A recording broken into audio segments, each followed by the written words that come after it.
Hello, hello, everyone. Happy Saturday night. I hope you guys are great. Welcome to Headmaster's Homeroom. I am Lady Hamilton. It is so great to see everybody here tonight, and thank you so much for joining me.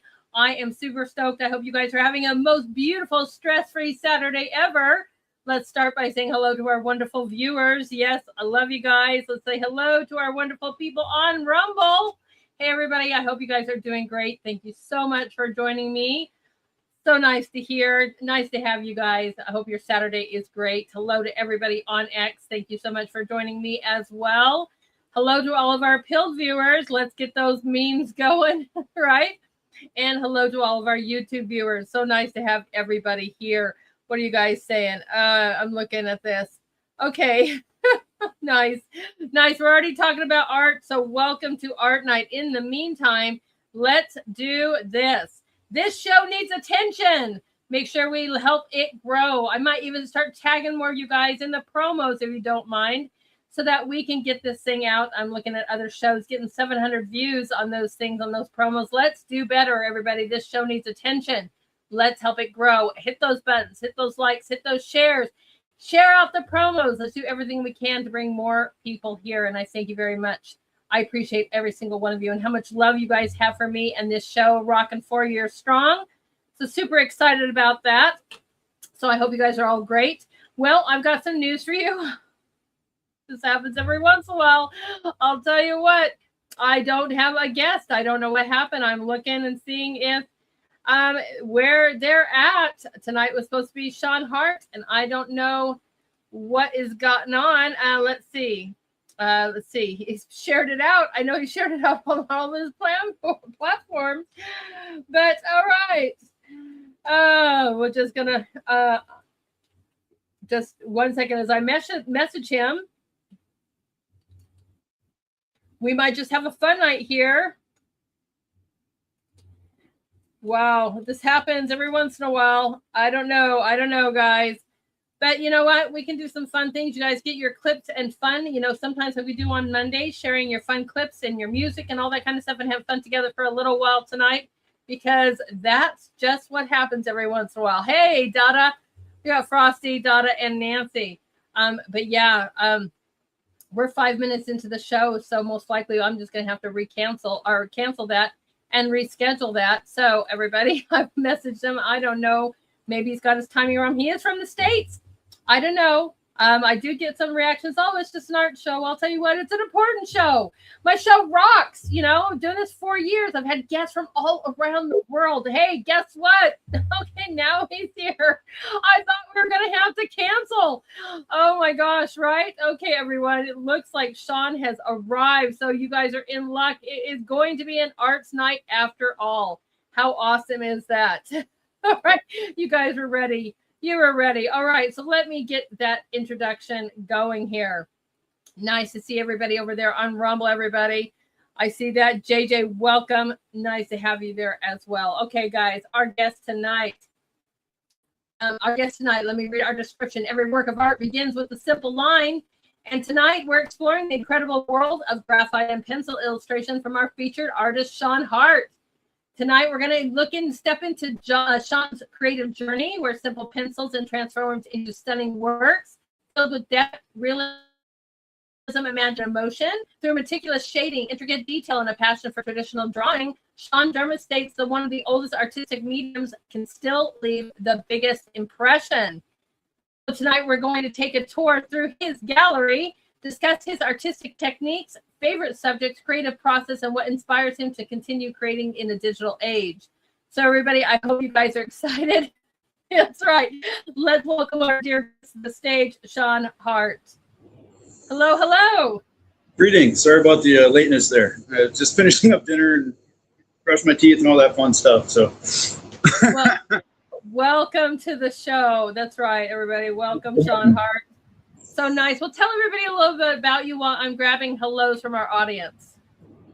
Well, like I said to you, I've drawn my whole life. Art is something that brings me closer to feeling, I guess, normal and acceptable in this world. And it allows me to communicate with people that I'm not necessarily the most outwardly vocal person, somewhat of an introvert, if you will. So it kind of, I can't get over when people see a piece that I've done and they're like, "You did that?" Like that feeling that somebody, finds something else that's inside of you that isn't apparent or readily available, kind of makes life pretty exciting. It makes it worth it. Seeing that look in someone's eye when you've recreated some beautiful memory of theirs from a photograph or a family member or something, or a pet, Right. And that is so exciting too. I know that world. I mean, number one, artists are always hardest on themselves, because they're like, oh, am I really good? Or is that piece done or whatever? And when I go and do shows too, I don't usually tell, like they'll have an artist talk or something. And I don't tell people who I am. I just walk around and I'm looking at my art like they are too. So I can get an honest, interpretation. But I'm always floored when they're like, wow, oh my gosh, look at that or whatever. And I'm like, and then when they find out, they're like, you did that. And it's such a kick, because you're like, yeah, I did, because we're so hard on ourselves, and a lot of us are very much introverted, and that is our pathway, our expression, of what's inside of us. So I understand that. Absolutely. So how'd you get into the art world to begin with? Honestly, when I was a kid, I was in church and we had these prayer request cards and those little like golf pencils on the back of pews. And, my mom brought me there since a young age. So I'd sit underneath the pew and draw, or I'd draw like the preacher, like it was Pastor Palmer back then at First Assembly. And I'd draw like pictures of football players off sports cars, Teenage Mutant Ninja Turtles, Mr. T, blossomed into, Marvel Comics, X-Men and Wolverine, all that. And yeah. Nice. Right. I love it. You're like, okay, so why were not drawing Ninja Turtles? That's awesome. But you know what? So you're self-taught. And so that's even more fascinating because nobody, did you go to schools or anything for the art? Did it lead you to that? Yeah, I did go to Iowa State University in 2000, from 2000 to 2004. And that's where I discovered oil painting. It's something that, drawings or acrylic is all I've done up to that point. You can get good colors out of acrylic, but they're not going to last the way that they do with oils. Acrylic painting you can do in like 5-10 years later, it'll be visibly dimmer, like not as bright and brilliant. So I felt like oil was something I needed to do. Like Van Gogh's always been my favorite, like top tier artist. It never bothered me that he sold like 2 paintings ever. And then a few years back, I want to say it was $82.5 million one of his paintings went for. Like, he's not alive for it, and he didn't get to spend it, but that man made masterpieces every time he touched a paintbrush to a canvas. And that's what's amazing to me. You can look back at a lot of masters, and I like a lot of Picasso, like Ambroise Voillard, like his dealer. There was an amazing Cubist painting, but there's also a lot of garbage that you wouldn't put on your wall if you had someone you didn't like over, So Van Gogh never did that. Every time even if it was his bedroom, his bed, a street, like everything he did was magic. Like it was all a world through his eyes and his mind, Right. And that's. And I'm Dutch, so there's that connection with him. Right. I mean, I have a few that I'm like, the kind of the same thing, like Goya. He's done some really great things, but I'm like, his like Cronus eating Zeus. No offense, you guys might love that one. I'm not a fan of that one. It's like, I'm not going to hang that up in my house. But I do some artwork too that's kind of like that. It's not made to go in your house, but it's made for an awareness event or certain things like that. No, Goya was amazing at that. Like, that's one thing I'll give Picasso. It's going to escape my mind. The one he's most well known for, the giant. Right. Exactly. And I love it because he brought in a world of abstract and cubism and things that, it broke a record. So, it broke a mold and showed a different way of creating art, which I do love. I love abstract too. And I've never seen your oil painting, Sean. So I don't know when you're going to start kicking those out and showing us, but I can't wait. Well, maybe that's round 2 for the show. That one that's a 3-dimensional one. I do, after giving Picasso the business, I do love cubism and the idea of like displaying movement with just lines and portions, and like it's kind of an adaptation. Like Julian Schnabel has a piece in it. Yeah, it's three-dimensional. That's like that entire face is made of built-up oil paint. Like, I love that. and there's 1, 2, 3 frames around it, and it's got wood and one canvas and another piece of wood, and the whole thing is like, yeah. Right. Well, It's very unique. I love that though. I love you. I love unique. And like I said, we're going to get another collection because I'll probably have you come back in a few months and we're going to go and venture through your oil paintings because I'm loving what I'm seeing as well. And you guys, this is amazing, multi-talented. But tonight we are going to be featuring your graphic and your pencil work. I mean, that is just really awesome. Is that, I mean, I guess I could ask what your favorite medium is. We'll load this up so everyone can follow you. There you go. So what is your favorite medium, Sean? Well, between pencil and oil paint would be my top two. I can't honestly say that I love either one more exclusively because I love the fact that you can get a piece out in a couple of days with a pencil, and it takes relatively long with oil paint. But of course, I love how you can actually get to the point where someone asks you, "Is that a picture?" You know, with the colors matching. I love color matching. Color theory was one of my favorite courses in college. Like just exploring all the different things that happen when complement colors, split complements, you know, analogous, just the entire interplay between our color wheel is, and what it does to the eyes when you look at it that you can't really control. I love that. Like it's the Bolt effect is one of my favorites. When you get two complement colors next to each other and they create that imaginary third color in the tangential line, like it makes the eyes hum. I mean, right? Yeah, it's somewhat of a technology to me. I know. I love it too. I mean, I had so much fun. I was in much longer schooling than you, but I loved it though. That's probably one of my favorite times because, you know, another thing too is that when you're in school, you have dedicated time to paint. You don't have to worry. I mean, you're in that class 3 to 4 hours or whatever, you know, in that studio class. And so you've already blocked out that time. When in real life, you know, you're working the jobs, you're doing all this kind of stuff to block out that time and dedicate, I find to be a challenge for me nowadays. I'm like, oh, I need to go back to a class. Yeah, no, I get that. To me, it's like a work ethic. If I don't have something going on that makes me feel like I'm contributing to society, for lack of better phrasing, that's what gives me the drive to paint. Is that I know I'm still doing something successfully. My buddy, my bearded dragon's back here, smiling it up. He makes me happy. Like I look on the bearded dragon behind you on the other side. Yeah. Okay, cool. Nice.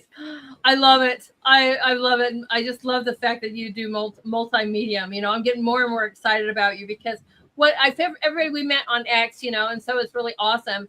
But I'm going to tell you, these are the things that I was thinking is what he's given to us. And we're going to start out because I love when you guys come on and I find out that you've got talented versatility.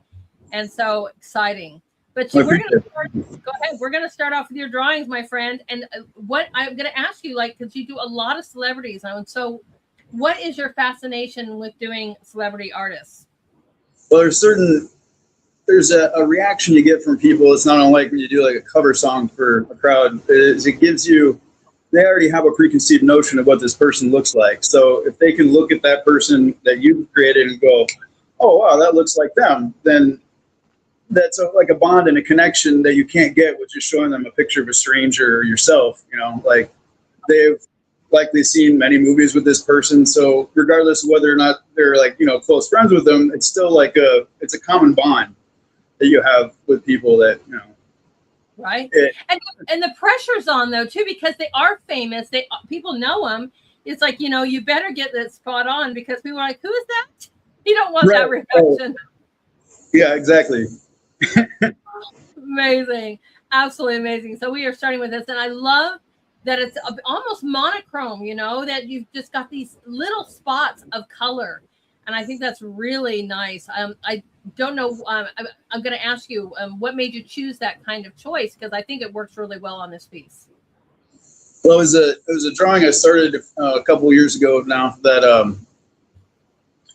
I got into it and I just started painting it. And for some reason, once I hit that exact level of pigment, I just really liked the interplay between the eyes and the face and the mouth, that it felt like you know, those porcelain cats that people have, or like statues that are all white. It kind of felt like just merging the two styles of oil paint and graphite, and just like leaving that kind of sense of mystery, like almost a wraith or a ghost or a spirit of the person. Right. It seemed, it doesn't happen very often, where I usually almost always finish what I do, but that, to me, that spoke to me more. I might go in and do something on it later, but it hit me right there, and I liked it like it was. I'm with you. The attention is on the face, and she's done extremely well. I mean, everyone, you can definitely tell it's Angelina, but I mean, the eyes and the lips, with just that little color. And I'm not the only one. The audience is saying that they like the monochrome with the touch of color. I agree, because it makes it pop. It makes those features really pop out. And I don't, you could absolutely go and do more detail. That's up to you. But I think you're right. I like where you left it. Amazing. Absolutely amazing. I don't know. A lot of my pencil artists, that's a question. Do you have an electric eraser? I didn't even know about that until I started having pencil artists on. And I was like, what's an electric eraser? Oh, no. I got one of those. They're like a pencil shaped eraser that you click it like a clicker pencil. Yes. I love those.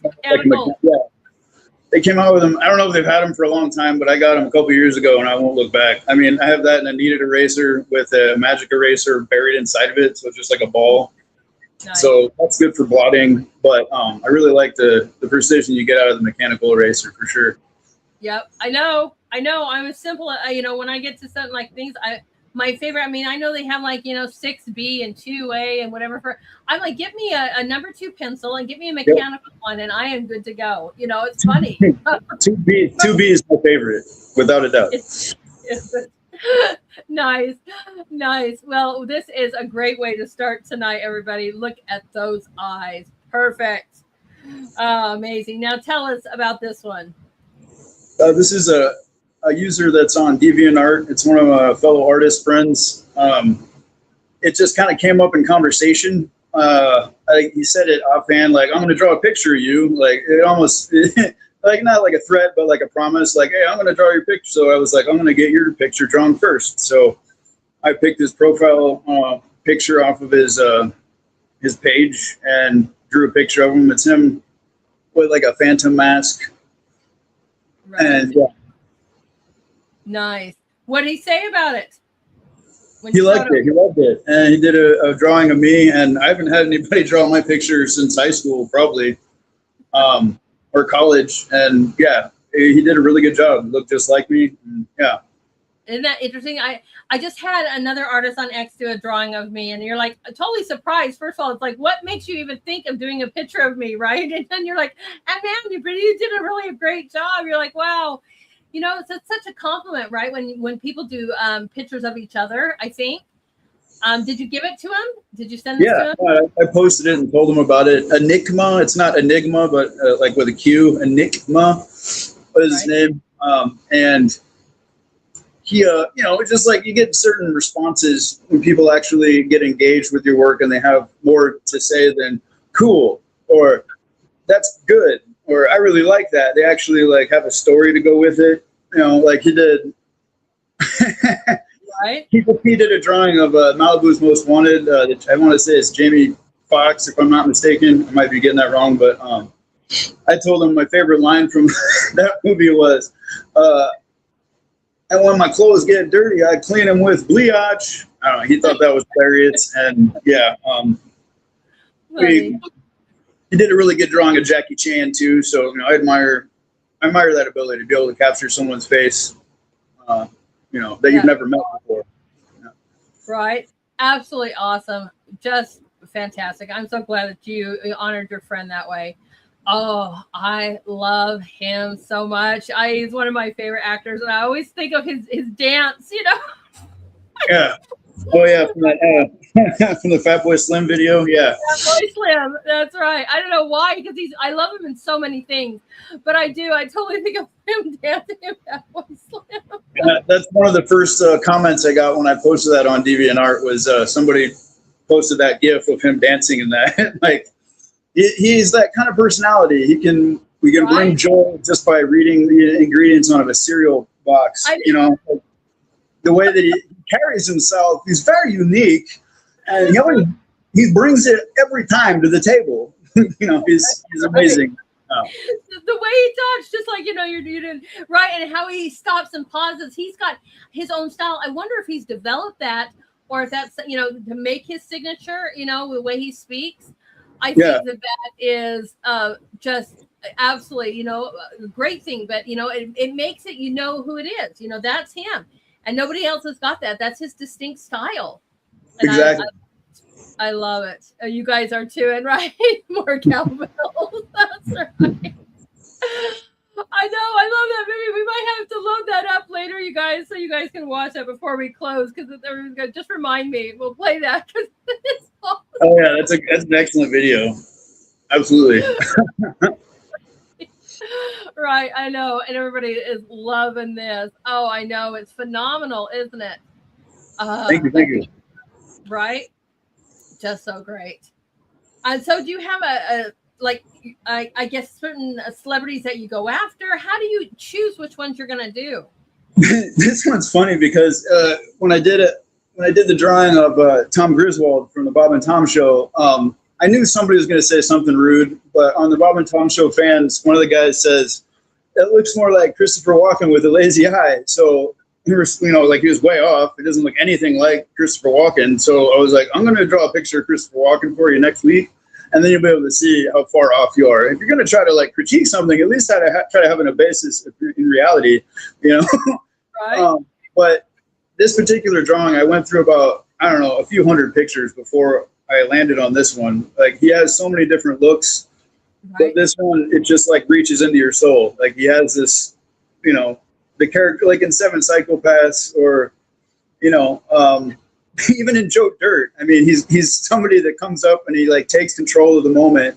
He's like, you know, what if we are his family? You know, I mean, even in an incredibly unserious events, he can make any movie. Like, he just has that. Yes, he does. Sean, that charisma. Yes, he does. And I had to load that up. I did for later, guys, because I'm like, I am not going to let that go. This is awesome. And I do. Like I said, he's one of my favorites in so many different movies, you know. And I love how he has taken his own style to make him so stand out, you know, with the way he speaks, the way he moves, the way he even projects himself, or dances, or all this kind of stuff. It is absolutely hilarious. There is nobody. You can't say, I mean, it's like, oh, you know, this actor's like somebody, Christopher Walken is all in a league of his own. Oh, it's forced to be reckoned with, 100%. And he says things that nobody else can say, you know, like that. I'm not going to repeat it, but, you know, in Pulp Fiction, I mean, who else could do that scene but this man? He's an absolute, like, he's a gem. That's right. Awesome. Fantastic job on this. Man, you nailed it. I love it. How long does it take you to work on a piece? This was like 3 hours on Saturday and about 2 hours on Sunday. It very rarely comes to fruition as quickly as it did. This one, like, I got it on the first day for the most part. It was just detail work on the second day. Like, I've seen a lot of his movies, so I think that plays a big part in how fast the piece comes out. Right. It's how familiar your brain is with seeing them, you know. Now, do you have an inspiration image that you're going from, or is this all from your own creative brain? Oh, that's a YouTube or a Google photo I found. Oh, nice. I poured through like 200 or 300 pictures of them just throughout the years, and that was the one. Right. I find when I have inspiration images, I find several, and I'm like, okay, I like this part, but I like maybe the hair here better. I like, you know, and create your own. Fantastic piece, my friend. Thank you. Oh, you're welcome. All right, our next one. Oh, what a loss! What a loss! Absolutely, he was a great man. Yes. Is Sean in the artist corner? I believe he is in the artist corner on X, everyone. So yeah, we'll get him highlighted here soon, so you guys can give him a follow. Okay. All right, go ahead and tell us about this one. This is a picture from Delta Force that I did of Chuck Norris. It was shortly after I got my bearded dragon, Chuck Norris. So I I don't know. I've always liked Chuck Norris. He's awesome. My favorite movie by him was Good Guys Wear Black. It was I remember when I was a boy, I saw the cover of the VHS jacket, and it's in a mirror, sunglasses. Is it 2 frames? One frame is he's jump kicking in front of a car windshield, and then the second frame, his foot is on the man's face inside the car windshield because he's jump kicked through the car windshield. And of course, that part is in the movie, and that's amazing because the man did his own stunts. And if anybody knows anything about arteries in the legs, it's incredibly dangerous. You could die doing this. So, I mean, apart from training with Bruce Lee, the Dragon, yeah, that's an amazing. He was just an amazing human being. Like, he was in the military. He was a Christian. He was a standout guy. He is pretty much like the American icon of heroism. Yes, I think he got defeated 10 times maybe in his entire career. Like, it's an amazing record. Right. Yeah. Right. He could pretty much beat you down with a stare. Right. He had everything down. Dangerous, absolutely dangerous person, but also, again, one of the most iconic people in our country, I think, in so many ways, and loved and served. It's just an amazing and a great actor on top of it. I mean, I've seen a lot of his movies. I remember watching Walker, Texas Walker, right? Is it Walker, Texas? Yep. Right? And things like that, just loving him, and just finding out. Okay. So you guys followed him on X. Awesome. Yes, I know. We will get him to post more. They say post more of your work, and we will get you to do that. Okay. Let's put it on the thing.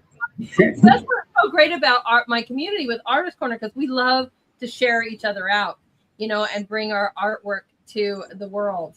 So. Another thing too is only a couple people have really come to it without me pointing it out, but my bearded dragon is, I named him Chuck Norris, and Chuck Norris is a dragon martial artist with a beard.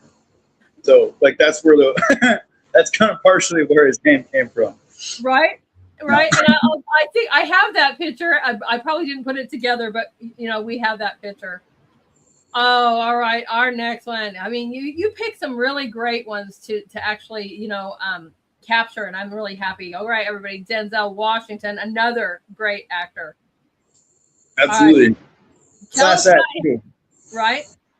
He's like, I'm really into movies, and like with Christopher Walken, Denzel Washington, you can't find a bad movie he's in, and that's saying a lot. There's plenty of actors that are great and fantastic, and they've made a couple of stinkers, and he just hasn't. Everything he touches is gold, and he puts himself into it 100%. Right. Yeah, it's something that's rare in Hollywood that someone would actually, maintain that level of integrity and decency, like, through their entire career. That's. And he's a stickler on the decency. He's like, he won't do love scenes because he's like, I don't care because it's, I'm married and it may be pretend, but it's still an action, and I'm not gonna, be that way. I'm gonna stay true to my wife. And so it's amazing how much, how much he's got, how much character, how much watching right? Integrity. And he's like, I'm not gonna let Hollywood change me. You pick me or you don't. Yeah, I remember that in the Pelican Brief, there was like some kind of stir about him not kissing Julia Roberts. It's like, like you said, he's married. So right? How many actors can even say that they're not going to do that? I know of only 2 that really say nope. Yeah. Nope. Yeah, exactly. It's a rare quality. Definitely to be. That's amazing. This is rendered so well. Did you find it more difficult to do one versus the other? I mean, we're looking at such a huge array of celebrities here. Did you find it more difficult to do one versus the other? Not specifically so much. I think Tom Griswold was a little bit more difficult just because I've listened to his radio show for years, but I only looked at him like in the last few months. I started watching the videos that they have of the show on YouTube. So I have a very small amount, and he's wearing glasses. This is another funny thing. I hate to talk about him when Denzel's up, but you can't. Right. It's really hard to find a picture of Tom Griswold with no glasses, because I don't know. He wears them on the show, but not in photos of him. So, you know, I wasn't, that was a completely new face when I did that to me. Right. So. Yeah. And you know, that can be absolutely more difficult. I just loving this though. I think that you did it really well. I don't know if you have a favorite. I will ask you more towards the end, but I need to pull that one. Okay, there we go. But it's just fantastic. I know. Okay, I'm sorry, guys. Let me grab you. Right, shout out to the Pelican Reefs. That's right.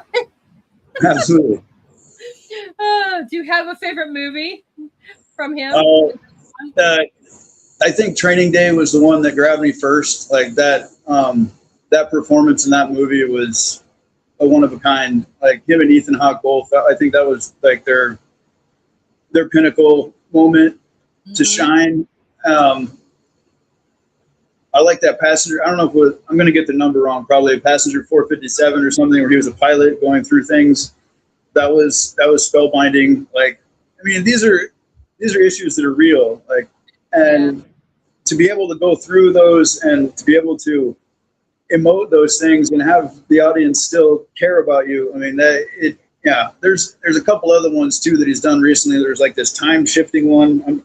I can't remember the exact name, but where like he's going after a criminal in the past and they found some way to bend light and look backwards into time from all these different camera angles that we have available. That was pretty amazing too. Wow. Okay. Yeah. I have not seen that. That's amazing.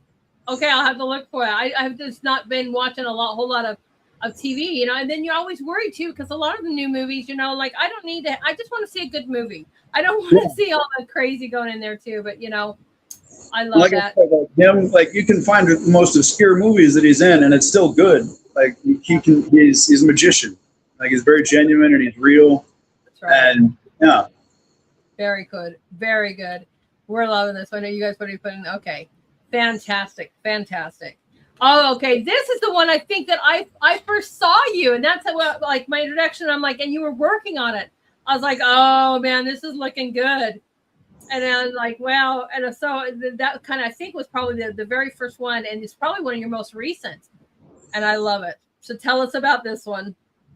Well, that was when we were doing the People's Artist thing. That was, I don't know if that was in the second round or when exactly the timing was, but it just occurred to me that, like, you know, if Johnny Depp is anywhere near this and he gets a chance to see something I've done, this is the moment in time that I should do this, because then, you know, he'll actually know, hey, this guy can draw me. You know, it didn't come to fruition. He didn't give me a call or anything, but that's where it came from. His movies throughout time have been sort of like a brotherhood kind of thing, like Benny and June, like that kind of like oddball, making the bread dance with the forks and being friends with the people that weren't necessarily incredibly socially apt, going through some things. Like, you know, that was neat. 21 Jump Street was, you know, he's like a boy, like he's out there battling crime, and then, you know, just every work that he's done as a new person, you know.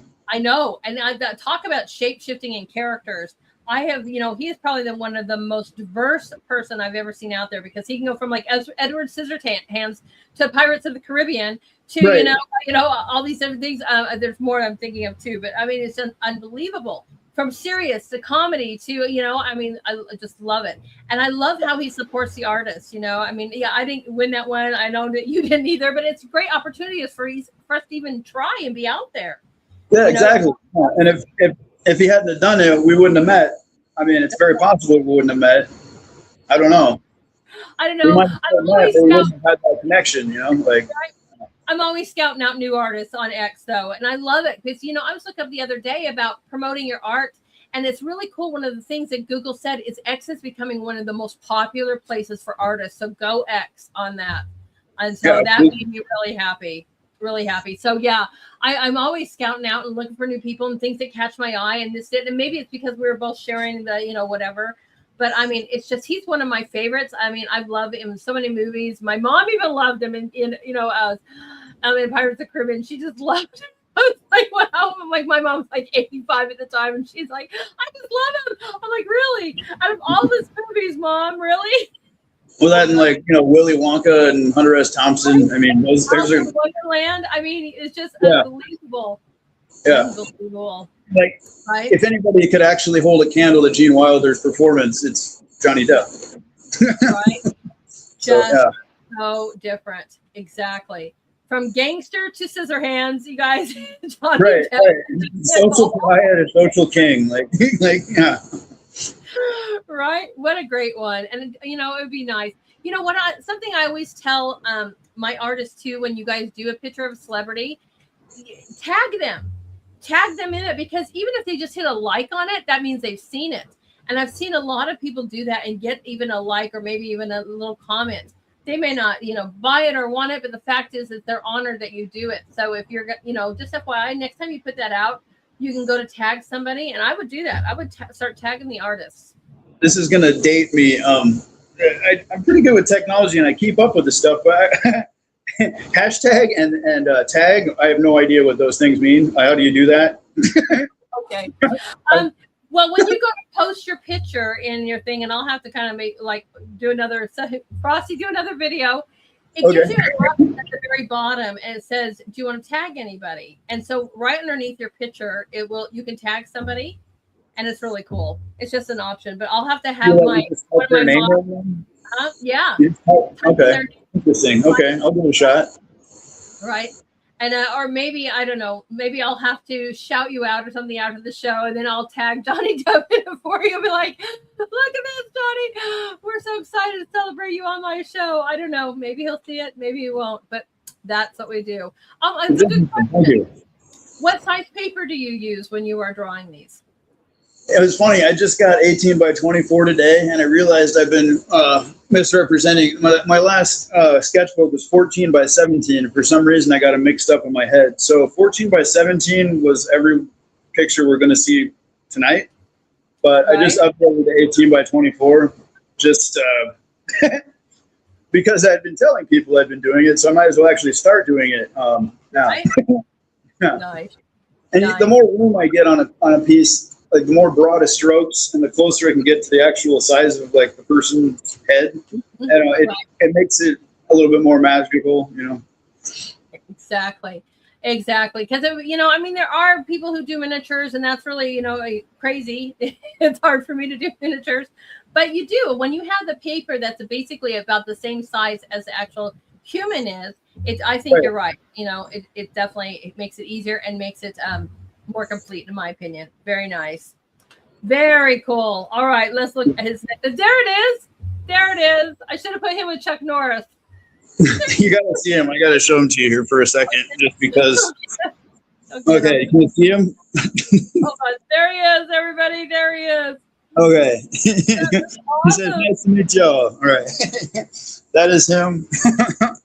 Now, he's 1 year and 8 months now. In that painting, he was, I want to say 5 months old, maybe 6. And that was out in over by the Sailorville Lake, like in between the boat ramp and the ramp to go down to the beach. And that was his first summer smile outside. So, yeah. Right. And this is why we are going to have him back for his paintings, guys. You are not looking at a photo. You are looking at a painting. Isn't that amazing? Thank you. How do you like having your little dragon? Oh, he's a wonderful, they're a joy. He keeps me positive on all fronts. He's a fantastic companion. He's a good boy. And it's like one of those things. He's my 5th. I have 4 paintings, one of Ace, one of Yoshi, one of Django, and one of him. And it's been a journey from the very beginning. It was, I didn't, the one of Ace, this is for another show, but essentially this is like the penultimate. This is the pinnacle of me actually getting it looking like his scales and his horns and everything all in one spot. Awesome. That is awesome. I know you're lighting up the chat with this. I know, it's nice. We have 2 paintings tonight for you guys, and this is one. This is one for you guys. But I mean, right? Everybody is loving that. Thank you. Right? I mean, wow. The lizard. It was kind of a response to the Yoshi painting. I had gotten a critique at the Iowa State Fair. They said it was too monochromatic. Even though there's green, every shade of green in it, every color, I used in the entire color wheel to make these greens, it is all green and black. Even the black, I used green, I used all colors mixed together because that's like a Van Gogh technique, because he never actually used the tube black when he painted. He combined, he combined all the different colors that are in the painting to make the black. So it's a more cohesive black that... Chromatic black is what it is. Yeah. Yeah. I always make my own black too. I'm like, no. Because when you do that, it reflects and bounces those different colors off. So if you can make one a little bit more green, you can make one a little bit more red. And so when you do an actual red or a green next to it, it reflects that off so much better. Exactly. It doesn't look flat. It looks like it's in harmony with the rest of the piece. Yeah. That's right. How long does it take you to do a painting like this? So much detail. This one was about 6 months. They're not all like that, but the scale and the detail work and the grass, like grass and trees are about the two most unforgiving of God's creations next to scales, because it's like a fingerprint. There's only one way to draw it, to paint it. There's only one way it looks. There's only like certain colors and certain shades, and they're very like thin. And, it's like surgery in reverse. For some of us, right? I mean, right. An abstract's much easier for me, and then I take longer on certain things. It depends on what I'm doing. But I am a really slow painter, depending on if I'm doing a huge, large statement piece. It could be 3 months or longer, and then, right. So I get that. And how large is this piece? It's a 16 by 20. Okay. Wow. I expected it to be bigger. So nice. Nice. It's got a huge presence. That is for sure. I love it. And I got that into the Iowa State Fair this year, so that's pretty awesome too. Congratulations. Yeah, I love it. That's right. Get out there. It was kind of a reaction too. I kind of trailed off in there. The monochromatic statement that was made about my Yoshi painting, I developed that more in the Django painting and put a couple extra colors. But this one, I really felt like I got every single color that was actually there, which is my goal. With the hyperrealism, is that when I get a picture, I paint absolutely everything that's in the picture, regardless of how obscure or part of the subject really necessarily. This one particularly, I kind of impressed myself because the bottom couple inches, the photograph only goes up to the where his arm is at. So I created the entire bottom 2 inches just out of what I thought it would look like, if that makes sense. Yes, it does. This is absolutely fantastic. Thank you. Right. I look forward to more, and I know that Frosty made a video. I already told him to share it out. And I'm going to start bugging you about putting stuff in the artist corner, the actual community. I'll text you the link again. I know you're in it, but I'll text you the link again, because then we can all see it and share you out. Get you, a lot of us in there. And this is fantastic. Absolutely amazing. Great job. All right. Tell us about her. This is Judy. This is a friend of mine that's passed. I used to go down to Pella. My friend George Headinga, I used to go to his farm, and we'd play music and do art there. And I weed his garden. He had a pretty big garden, and she was the head gardener, pretty much, who taught me how to pull weeds by hand and how to make it so that the garden stayed good, for lack of a better word. But it was really amazing. I got this into the fair I don't know, I want to say I was 19. I'm 46 too, by the way, now. But her granddaughter contacted me on Facebook, and just out of the blue, around the People's Artist time, and she says, "Did you do a drawing of my grandma?" And I was like, "You're gonna have to be more specific. I don't know." And she sent me the picture. I was just it still kind of gives me goosebumps, because this is she's gone. She's up in heaven, and her son's daughter, found me and has seen the picture and said, that right. It means a lot to me. I was pretty much my friend George's girlfriend at the time, and they were, it was just a really soul completing moment when you have someone leave you, and then you have another gasp of them come up, it's kind of making me a little emotional. But it was really neat that she contacted me, and I didn't forget about it, but you know, when it gets brought to you in that manner, it brings them back to life for a minute, you know? Yes, it does. Yes, it does. I mean, that's a really touching moment and experience. You know, I have Facebook. I've got to, you know, probably put more art and get more things going on, maybe even bring our community. I keep saying that, but you know, it's hard to run 3 communities and the shows and all this all the time. So, but I need that because, you know, there's so many things that are out there and sharing our artwork everywhere, you know, and that's a pretty popular place. Between that and now X being one of the top, I can't believe it. So, but this is fantastic. And I'm glad that they saw this, recognized this, and reached out to you going, hey, I know this person. Hey, Yeah. Right? And feel honored that you did that and share that amazing moment and story with you. That's so fantastic. I'm sorry that, you know, they're no longer with us, but that is really great. I mean, she's done so well. It's the cycle of life, but it's still giving me warm feelings. Like I said, you know, it's going to happen to everybody eventually. But, you know, I heard it said before, if you get sad when people die, you're letting death win. And you're taking away all the beautiful moments that you had with them and trading it for fear. And, you know, this is something that the world is all alive, and they're still alive in our hearts, regardless of whether or not they're physically here. They made us and they shaped us into who we are.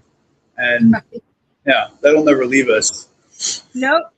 You know, and it's what is amazing is I always say, you know, when it's my time to pass, I was even telling my family, I'm like, I'm going to be dancing on that grave. I'm going to be up there, whatever. Don't be crying for me because I'll be like, woohoo, I'm in paradise. You know? Right? Yeah, right. I'll see you when you get here, maybe, you know. But yeah, that's kind of, it's a celebration that you're moving on to another, you know, another world with, you know, with God. It's awesome. 100%. Right. Back to this. I love the cross hatching that you do for the shadowing. What an amazing technique that is to really bring those shadowing parts of this piece. I love that. I wanted to bring some attention to that.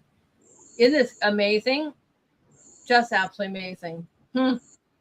Oh, maybe I should check the chat. Right? That's what. Okay, I was saying I didn't even see that, but Dada said the same thing. Right? Nice cross hatching work. I know. Isn't that a really great idea? Dada, another one of our artists over here. If you watch this later on, or if you can see on the little tiny thing, I'm putting up comments that our viewers are saying to you. And thank you guys so much for your comments and compliments. I appreciate that. Yeah, absolutely. Right. So now create that volume. You know, if you get the different layers on a person, like, you know, the cross hatching in like a suit, you know, it describes the actual volume of the form. Mm-hmm. So, you know, yeah, I love doing that. I think it's awesome. What a great technique. I know, guys. I know. And then JJ's a phenomenal capture of a smile. I know. Isn't it? Really great. Really great. You're welcome. All right. Our next piece, everybody. Tell us about this.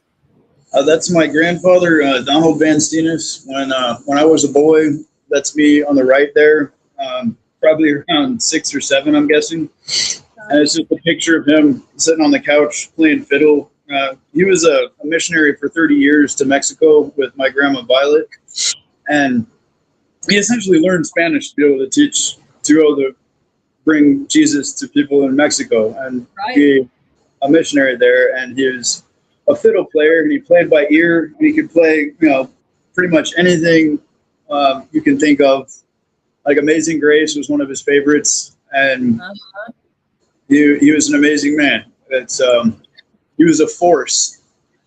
I still remember, like, when he was living down in Yuma, we went to a trailer out in the middle of the desert that they had, and there was a bee, and he just like squeezed it so casually. He didn't try to grab something like paper towel or something. That's how calloused his fingers were. He just killed that bee with his fingers.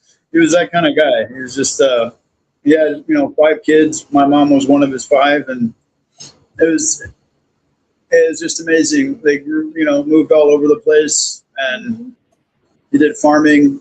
He did all sorts of things. He made deals like car sales, and after raising 5 kids, then he did 30 years of missionary work to Mexico with my grandma. So, like, you know, just an amazing, honorable man that cared about the world in ways that, not everybody does. Right. I mean, we were all charged by the Savior to go out and preach, and tell everybody about him, share the good news. How many of us actually get up and do that, Right. So kudos to the ones that do. My parents were very much the same way before my mom passed as well, always doing stuff like that. And I mean, there's a wonderful place in Mexico, and they've always bugged me to come down as Resplandor. And so, I did that when my undergrad. I was also a Latin American studies major, and I thought about that. Like, I want to retire. And he's like, "This is a great place. You could come teach the arts. You could come teach the gospel. You got both degrees. Come." And I'm like, okay, one day, because it is. I mean, changing people's lives and showing them the light. I mean, how could that be bad? Right. Like forgiving people because that's what God did.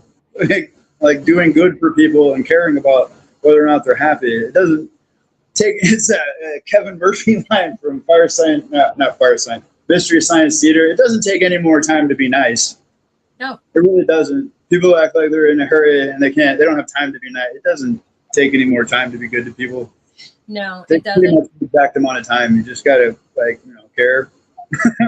Right, and you know what?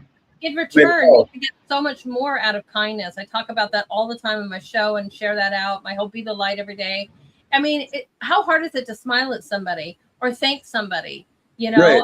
It really isn't that big of a deal. You know what? It's a second to say thank you. I mean, right, or write it, or smile at somebody and whatever. And you never know, that person that might make their day. Right. It's so much better. So much better. All right, tell us. Is this charcoal? That's actually graphite. That's incredibly small. That's on an 8.5 by 11. I got that into the fair when I was 16 or 17, I want to say. But yeah, that was just a very, very small. It was pretty precise for that age. Yeah. The way that I even did the hatching on the chair, and just I've always been just keen to detail, and when someone can draw and make it actually look like jeans, that sort of thing. Right. His arm popping out, it just came together well. When you have a piece that is a part of your soul like that, it's not as hard. That came really quickly, that drawing. I think that's why one of the reasons I liked it so much. Mm-hmm. Did he ever get a chance to see it? Oh yeah. Yep. Nice. I bet he was so honored. Absolutely. Yep. How precious is this? He was very proud. Mm-hmm. Man, I love it. You are an amazing artist, my friend. Amazing. Thank you. You're welcome. Now, I use this one for your promo. I love the color in this, but many people might not know what this represents. I knew it right away. I love it. One of my favorite, it shouldn't be, but one of my favorite books is Revelations. And, for a multitude of things. I mean, but this is absolutely about this. And so tell us what we're seeing here. That's the living creatures from, they come up a couple of times. It might be more than twice, but Ezekiel 1:14 through 28, I want to say, is where this particular one comes from. The living creatures were a manifestation that Ezekiel saw that came down from heaven. There was 4 of them, and in between each one, by their foot, was a wheel within a wheel that was with them and was with them.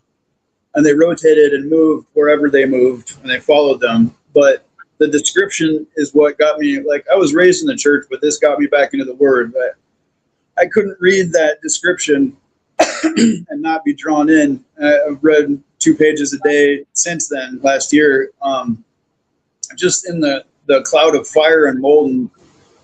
I'm not going to remember the exact word for the metal, but it was incredibly. It came into a conversation with my Sunday school teacher, Gary Walter, and he says, now what Ezekiel's describing here is something that neither you or I has any idea of what it looks like. And it was like a cross between that and that Adam Sandler, Billy Madison moment where he says, I've never seen a blue duck before, and I just wanted to see a blue duck. So when he said something we can't imagine, I was like, I'm going to try. I'm going to give it a shot. So we got the ox and the eagle and the lion and the man. That's right. I chose blue because I figured I've seen a couple different representations of it after the fact. I didn't realize kind of ignorantly that it hadn't already been done before, but people did the human portion in specific colors like white or black or. Right. I wanted it to be inclusive, so nobody could say, "Hey, that's not fair," you know. So that's why I went with blue. It's not an Avatar reference, but yeah, right. No, I enjoyed this one. I love it too, and you know, again, and yeah, it is from Ezekiel, and I think they talk about it. You know, that's why I love Revelations. They talk about it again in a little bit more detail, so that partly so we're not scared when we go to heaven that we know this creature exists. Because you're looking at a creature that has 4 different pieces of a lion, a calf, an ox. I mean, man, an eagle, all have wings, and then there's eyes all around it too. So you're like, I'm sorry, what are we looking at here? Yeah. Right? And they sit in front of God's throne, right? But they all mean something, right? Majesty, service, right? All these different things. And so I think that they are trying, hey, when you die, just that there's a lot more creatures out here than just humans and animals. Right. And that's going to be near the throne of God, so don't get thrown off. Because exactly. Oh my gosh, but it's so well done. I think that is, go ahead. Yeah, the fire was a little bit of a challenge, but I did a painting of the sun before this, like a couple years back. From that, I can't think of the specific satellite that went out closest to the sun that's ever gone. I got a picture of it, and I did a study of that just because, it was the first time in history that I'm aware of that we've had an actual up-close picture of the sun, because any other time you try to look at it, you're going to go blind, and you can't do a picture of it when you're blind. So I had some practice before I did this fire, but I'm pleased with the way it came out. I am too. And you're right. It's hard to capture something that's going to burn you up if you get too close. Right. Right. Or blind you. Exactly, blind you. Right. I mean, so it's just awesome. I mean, and that's why the cameras are getting better and better. I mean, look at what's on your new phones now, right? I mean, it's just unbelievable. But you did a great job on this. I love that you put in so much color that you guys might know. Look at just how each one is individually rendered, right? Look at that lion and the eagle. I mean, everything is just so beautifully rendered as well. Thank you. I kind of did that thing with the wings too that we were talking about with the created blacks and grays. Like that's something I've been delving into more. Because whenever you see gray, that's not gray. There's no tube that says gray. There is one, but you don't want to use that. Like gray is an amalgamation of every color in this painting hit with its complement, and Right. And you did really well because, first of all here too, when you read, you're like, each creature has 6 wings. How do you even incorporate that? So you have to show the different levels, some span, some cross, some whatever. And you did a really, really good job of creating this piece. You represented it well. Mm-hmm. You are welcome. I'm not the only one who thinks that. I know, it's awesome. Isn't it awesome? What made you, because, do you often think I'm going to take a Bible verse or I'm going to take something out of there and I'm going to create it? Is this your only one that's related to the Bible? So far, technically, no. I have the wave that made us forget that we're all the same person that I did. It's up here. Right. That could be another episode too, but it's basically the 2500 BC. As if you look back, and I have some people that say, well, Noah's Ark was just a story. Well, if you do your world history and you check every single continent on this planet, they all have a story about the flood in 2500 BC. So I put everybody from, I obviously can't do every civilization, but I did one of, Noah's standing to the right, and then I got Gilgamesh in the middle, and then I got a Sumerian woman in the front, and then I got the Chinese dragon that was a part of their story. That there was a difference between the Chinese, the flood stories, that unlike all the other ones that seem to have a few characters that survived and the rest were crushed, this was just like a meteorological event to them. This was a weather event. And they had dragons that came and dug out like canals, and at the order of this one particular guy, I can't remember him offhand, but he like made levees and did all this stuff to save as many people as he could. And like there's Maasai warriors in Africa that have a story about the Ark, and there's the Gilgamesh Ark, and then you have the one in the Hindu culture that has the giant black swan that they're all like the leader and a few of his like closest men are in, and they're being carried by this giant fish away from the danger of the flood. I mean, it's just the whole world. It's hard to ignore something that so clearly happened. Right, they have their own versions of it. A few here, and a few survived here, and a few survived here. We're just reading a story from this area about this as well too.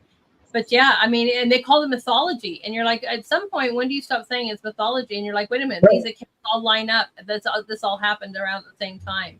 Right, and there's like soil samples and geological evidence, and every single like culture on the planet is aware of it. But you can still call it a myth.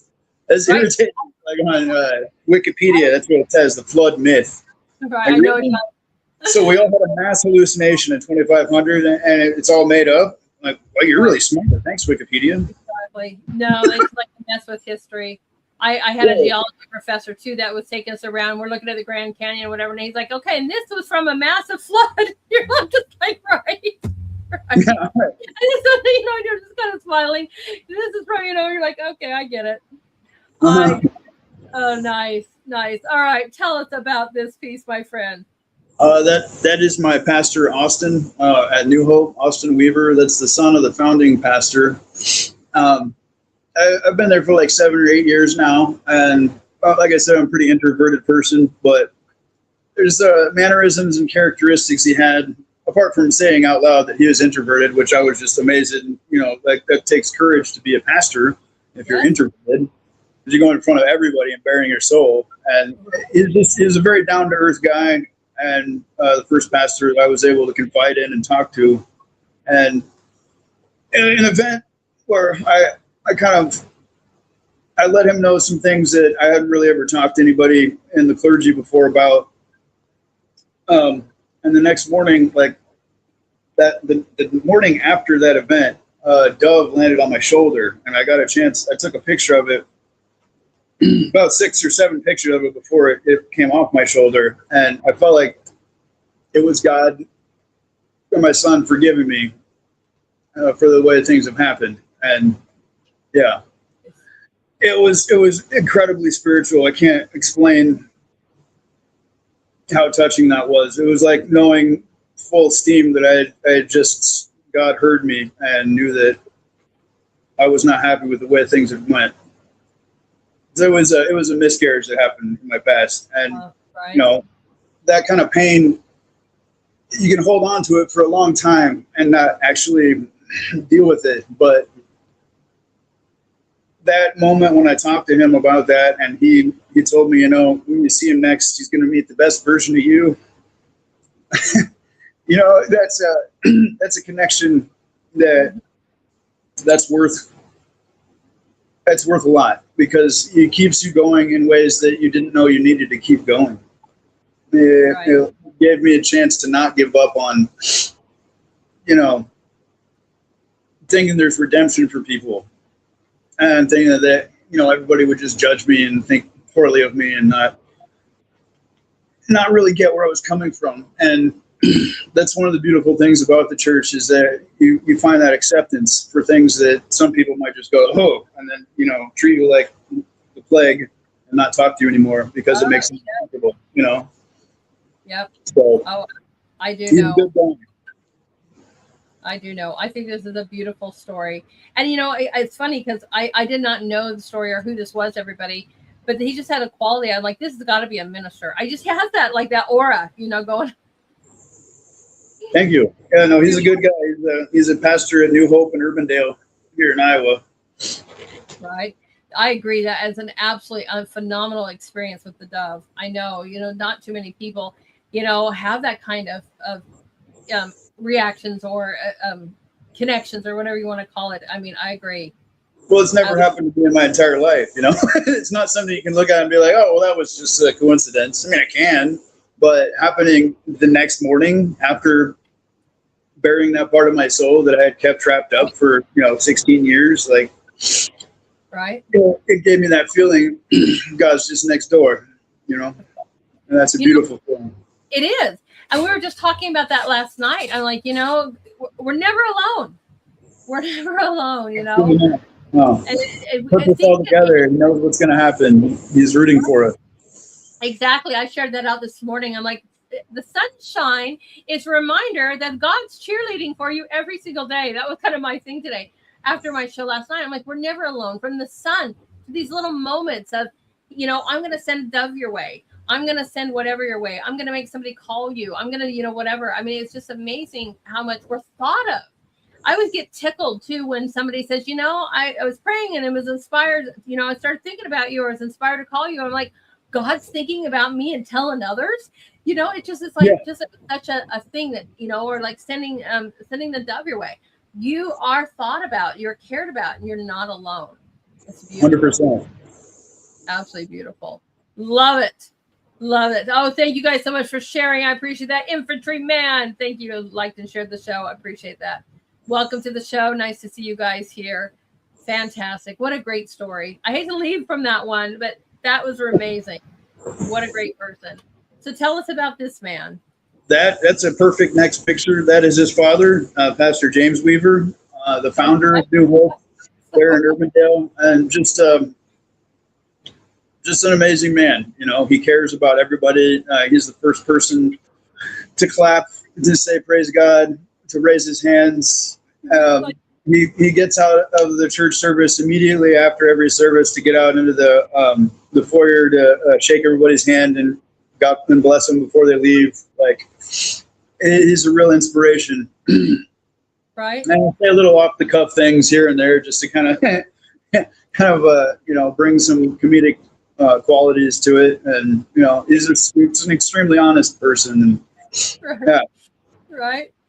I remember my grandfather was, he was a dabble in the ministry as a while, every once in a while. I remember him talking one time, and he was also a farmer, and he was talking about water rights. And I basically was talking about, trustworthy and loving one another kind of thing. But anyways, I was young when he told the story, but he was talking about putting $100 bill on the ditch, right? And where they would have to switch it from water from canal to canal. And he's like, I can remember that $100 bill still being there, but somebody changed my water. So and he would just say off the cuff stuff, and it made you just go, I'm sorry, and what are we talking about? Right? That love and serving one another. Thou shalt not steal. Thou shalt not whatever. I can't remember what it is, but I was only 11, but it still stuck with me to this day because I'm like, that's a pretty off the cuff thing to say, but it was real life is the point of this. It's talking from the heart, talking from your reality, and bringing these kind of knowledge to you. And this guy looks like he is somebody that was great with people. Great with bringing realism and life into his sermons, and you can just see him shine as well too. Beautiful. Yeah, thank you. Yeah, and he brings it all around. He's down to earth, and his analogies, from the scriptures to real life are just, he's a great storyteller, and he's full of just happiness and joy. So these are qualities you just can't find everywhere. People that are genuinely ecstatic about it, like being here and seeing you. That's something about that church. I'm sure many churches in general. It's that glow, that welcome. No, there's something about the grit and the real. I hate to say the real churches, but it's true. You guys all know it. When you start changing, commandments and start changing what things say to, accompany what you feel or what way you want to go or what the popular thing is. I'm sorry. The scripture in God's word's not popular. It is what it is, or I'm going to translate this 100 different ways. I'm like, no, I just go to one. But the true grit kind of churches, they are just the most special. And you can tell by the way the minister is. You didn't shut down during COVID. You want to still make sure your people were all good. You really bring about a community, not just, hey, I'm going to tell you a story and I'm out, Right, and exactly. It's a family. Like that's right. You have been really, I know. Thank you. Share out your work on it. You guys, thank you so much. They want to see more of your work. So I'll send you a link to start sharing every day with that. Every day I have a theme too. You don't have to play if you don't want to, but it might inspire you to be like, hey, okay, I'm going to share this painting or whatever, but I'll share it with you after the show, Sean. Okay, cool. All right. Thank you guys, new visitors. Yes, yes, yes. We're so happy that you're having this. And what a great, great drawing is right. All right. Tell us about this man. That is Pastor Jeff, and he's equally as just heartwarming and happy and full of kindness. And it's just, like I said, it's such a rare quality anymore where you can feel it just wafting off them. Like, he immediately put you at ease. Like, they genuinely care about, like, after I did the drawing of him and I gave it to him, he like came up to me in the lobby and, you know, shook my hand, looked me in the eye and said, I really appreciate that drawing. It's really nice. You know, where should I get the frame for it? It's just, kindness is a rarity in this day and age, and not everywhere, you know, but to have it so concentrated and coming out of people for everyone, you know, it's something to be cherished. And it's something I started to do with Austin. Gary Walters, rather. It's coming up here, him and his granddaughter.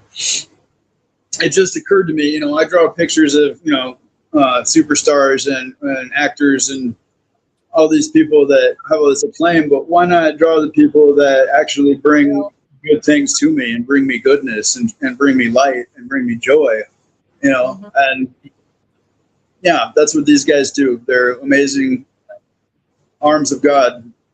Exactly. The real superstars of the story of this world.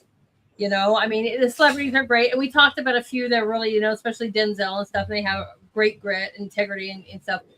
But these are the real, you know, superstars of the story, you know, besides, you know, the Savior and his disciples and so forth. But that's exactly what it is. I mean, when you're calling an apostle and a disciple, you're to go out and teach and preach, you know, share the word. So when you got them absolutely sharing, you know, real, true community, love, faithfulness, and pure on scripture, you know, because they care about us and they care about their community. They want us all to get to heaven. And I love people like this. I'm so glad. Absolutely. 100%. Right. So glad that you took the time to honor these individuals, and they should be hanging up in the church. These pictures, these drawings. Yeah, we're getting there. Maybe when I was talking to James Weaver, when I told him about the drawing, it was kind of funny because he got a little nervous sounding. He was like, well, maybe we could just do a drawing from the Bible and we could frame that. Of course, I had to do the portrait then, but yeah, that might be on the horizon. Jeff Hill, I had spaced it before. That's Pastor Jeff Hill. So yeah, he's just like one of those people that let your guard down. You know, he's that kind of person that makes you feel like there's good people in the world. Exactly. We love those stories on Monday, don't we, guys? Those stories of humanity, because in a crazy world that surrounds us, there are still amazing people doing amazing things every single day. And this is a beautiful rendition of one of those men. Fantastic. Oh, okay. Back to some celebrities. Okay. He is actually a celebrity now. I went to high school with him. I was a classmate, Reuben Cheatham. He's done a few different things recently. He did he had a voting thing that was similar to the People's Artist, except the donations was like off to the side. It wasn't like a part of the main thing. It was for the Cancer Society because he went through remission for cancer. And then there was a vote for him to get Artist of the Year with his painting of lions, a super big close-up of lions, like a cut-in-half lion. So you can imagine how, you know, that's a true study, you know, like doing a painting of the sun or something that no one's really ever put 110% into. He did that, and then he's been traveling the world doing murals of things for the World Cup. I did one I want to say the Netherlands, and then a couple other ones. I'm not 100% of where those were, but he was also on Wheel of Fortune a few months back. And it's just like, he was very inspiring because he'd gone through all the steps that it had taken to like get his stuff out there. He did a mural of a famous lawyer here in town on like one of the side of the laundromats. And just, you know, it takes courage to get out there and do a painting the size of the side of a house all over the place. And he lives in Texas now. He's doing work down there.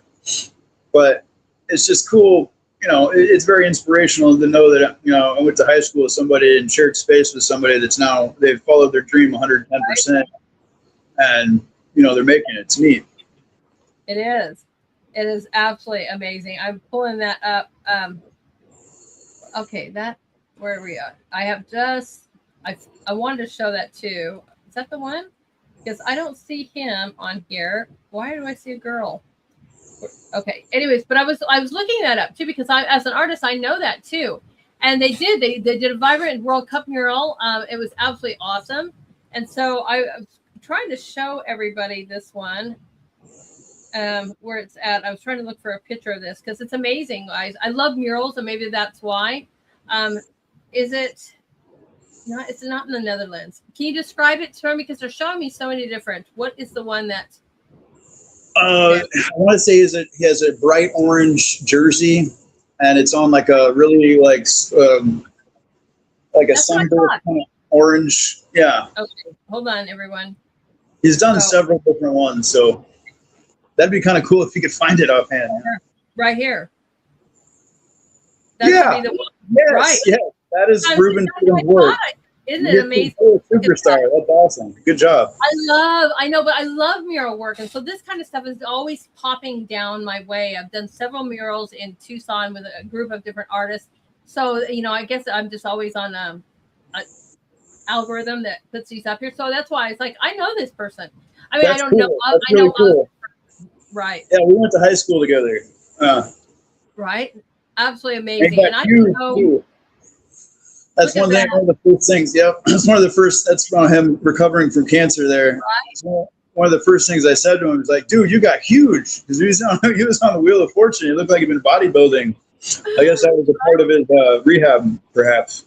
Amazing, just absolutely amazing. So I just a little shout out to him, everybody. It's just, isn't that fantastic? Yeah, Ruben's amazing. Absolutely. I also I was at Iowa State at the time that Aaron Magruder was studying there. I had coffee in the cafe. The guy that invented the Boondocks, that cartoon on Adult Swim. I don't know if you've ever seen that.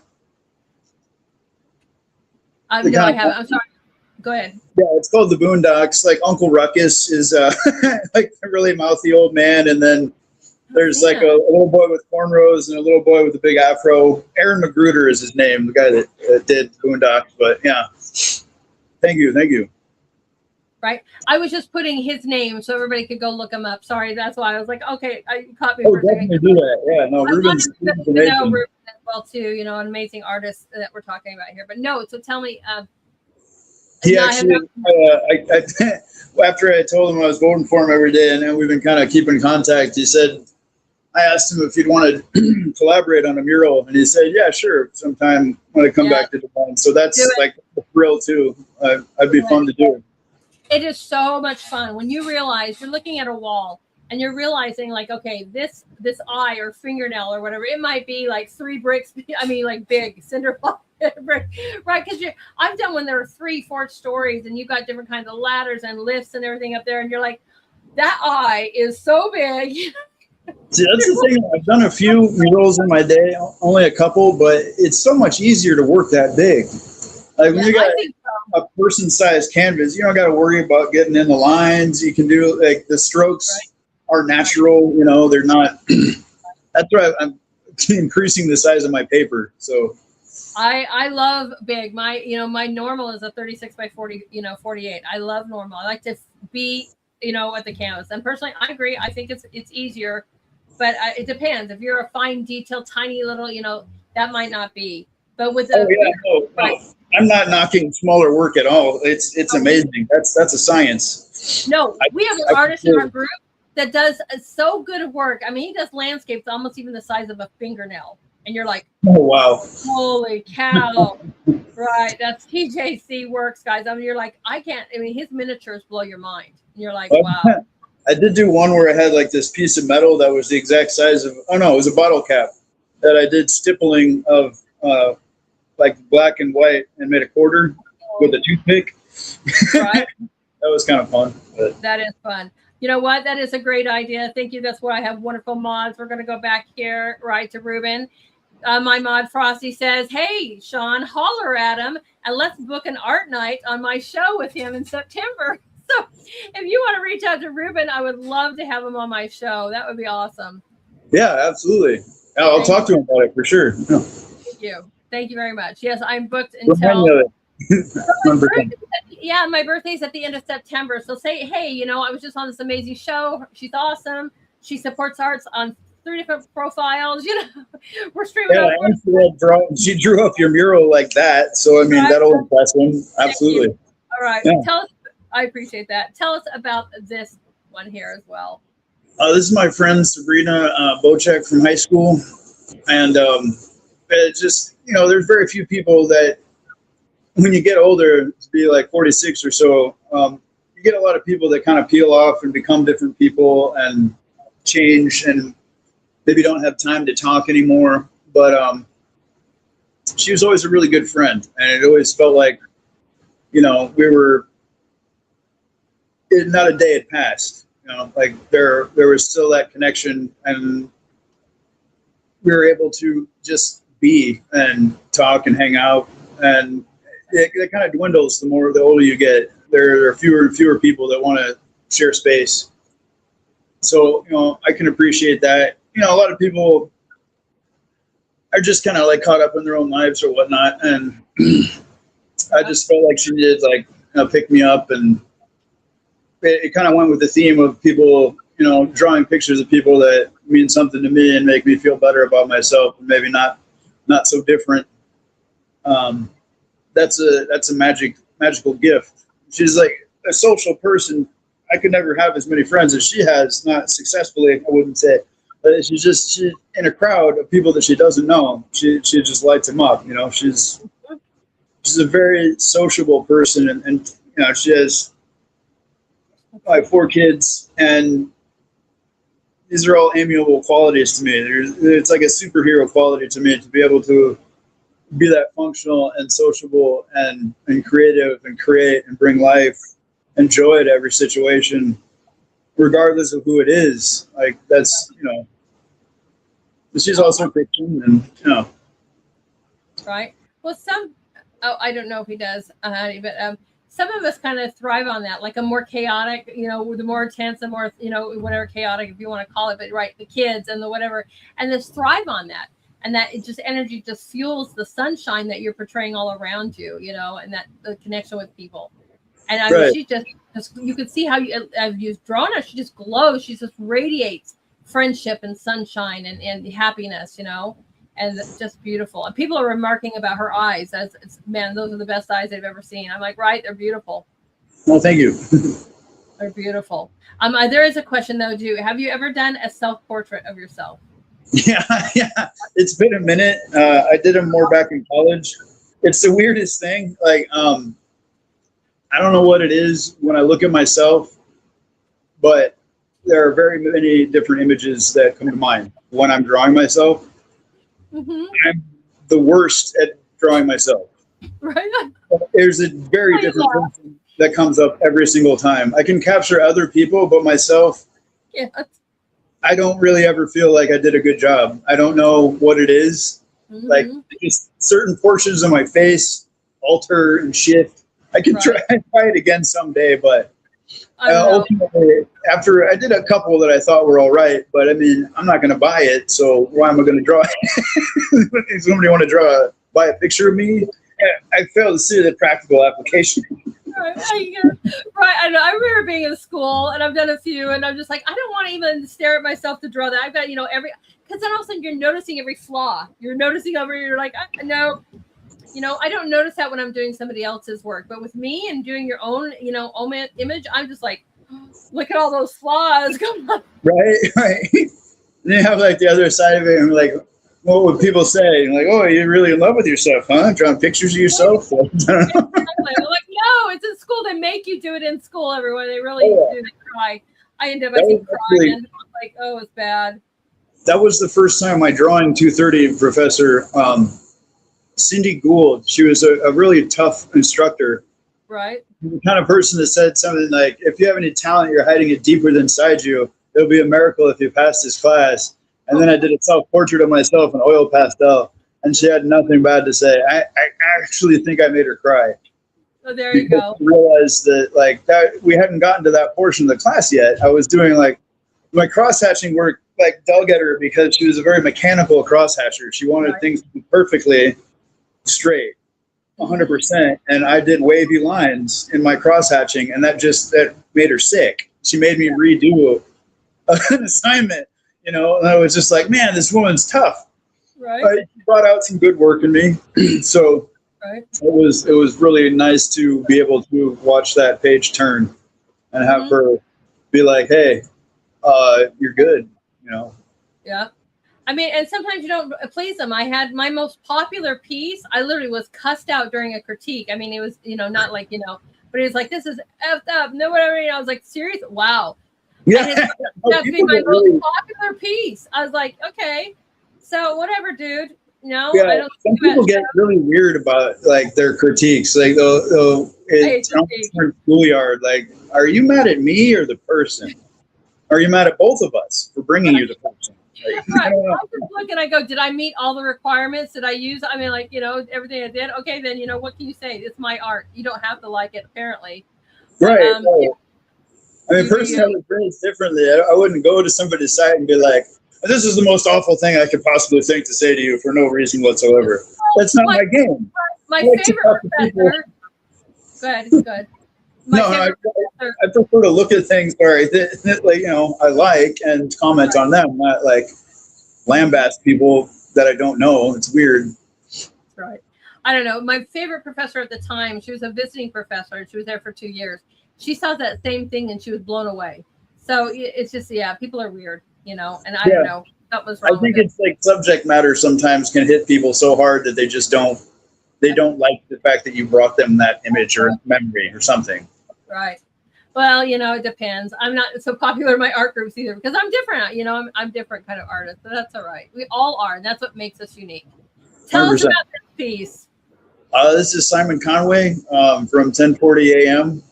And it just like I've been listening to him for, you know, quite a few years, and he's a conservative talk show host with a British accent, and he's incredibly personable, and he's in people's faces. The way he asks questions of politicians, he doesn't allow them to weasel out of it. He brings a question, and if they say something like political or sidesteppy, he's like, okay, well, we don't do that on this show. I'm going to ask you again, and it's a yes/no question. And he'll do it like 2 or 3 times, and they can sit there and like try to wriggle out of it, but he wants to get the real story for people, and he always gives everybody a chance. Like he interviews Rob Sands, who's a Democrat, and they argue here and there, but Rob Sands is literally the only Democrat that will come on that show. Like nobody else dares tread.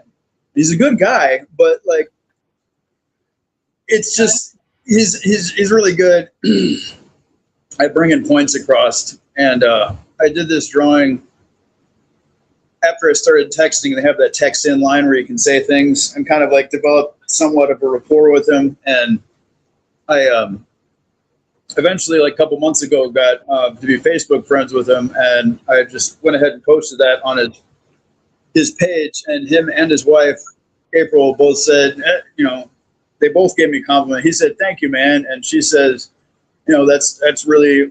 You're very talented. You make the eyes so they don't look flat. Like it was quite a compliment, you know. Right. That is awesome. See, and exactly. I mean, I think it's such an honor when, you know, I mean, I know I'm not a huge celebrity or anything. You know, I'm very just basically nobody, but somebody on X that just, I love their art and I've been sharing them out, just did a drawing of me, and, you know, I get so tickled. You know, I can't imagine. I mean, our celebrities are going to be the same way, you know. They're going to be like, oh, my gosh, that's so awesome.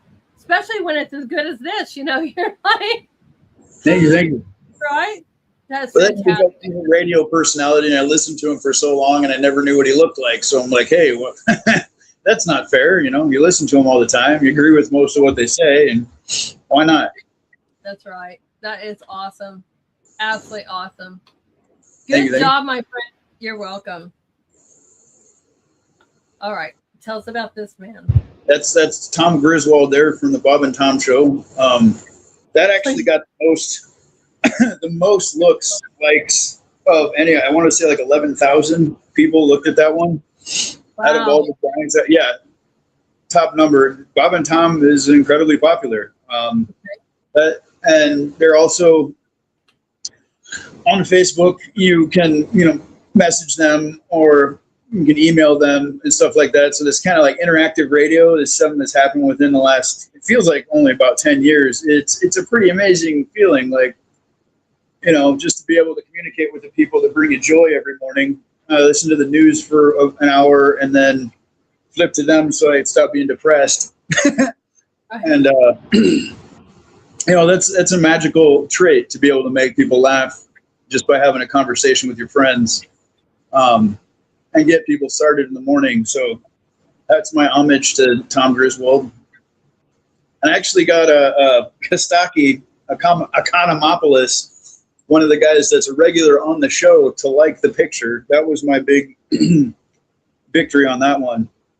Because he's like friends with Willie, who's Tom's son, who's also on the show. So that's a pretty good accolade, I'd say. Right. I had to go and look that up because I'm not in that area, or I've not even heard of that show. But I was like, man, you nailed it. When I see the ads, I'm like, you nailed this so well. I can't believe it. Amazing job on that. So yes, definitely recognize. Especially that's one thing about Facebook is I'm sure you have a lot of locals and stuff that would notice that as well too. And so nice to catch his attention. I haven't gotten any word from him specifically yet that I'm aware of, but like I said, the fact that Kostaki Economopoulos, like he was actually like a sports correspondent on the show. It's like a less offensive Howard Stern, pretty much. It's and actually funny because I don't think Howard was really ever that funny. It was just rude and offensive. Right. Just saying, these guys. They're honest. They're 100% honest, and they say things that probably not everybody would say, but they're down to earth friends, and they they make the morning a fun time. So that's a gift. Yeah, and it should be that way. It absolutely should be. I agree. It is so good. I know. Thank you. You're welcome. Very cool. It's just amazing. And so, how I tagged you, and I'm going to call it tag. How I caught your attention when I was doing your promo because you saw your X handle in there at what? That's tagging. So if you find out who they are and you see their their handle, then that's how you can tag them just like that. I'd let them all see it. I'm really glad you didn't cancel. I saw that message and I was like, oh no, you're like, I'm live. We got to have to reschedule. Like, no. I already went through all this. No. Well, I know. I've had some other people too, but they're from another country, and sometimes, you can't have the internet in Nigeria working 100%, and so. Understood. Yeah. No, but like you said something about the star thing, like the service you're providing is an amazing gift as well, because for a person like me, I take my bearded dragon out, but apart from that and work, I don't go places or do things or go into social circles or meet people. So, like, this blessing that you were giving artists, and I appreciate you. Oh, it's my pleasure. I've been, like I said, doing this for about 4 years, and it's truly an honor. I love that. I love to highlight other people, and show off who you are and get to know you. And I do. I'll pull you out of the shadows. I mean, social media wise, but you need to be seen. Your work is phenomenal, and my viewers love it. So, that's right, everybody. That's right. Share. That's right. Sharing is caring. That's what we always say. All right. Tell us about this one. This is my uncle, Donnie Van Steenis. He died before I was born. His he was a diamond dealer back in the day, and he had ran into some shady characters. Apparently, there's like an old family lore, and we stayed friends with his wife.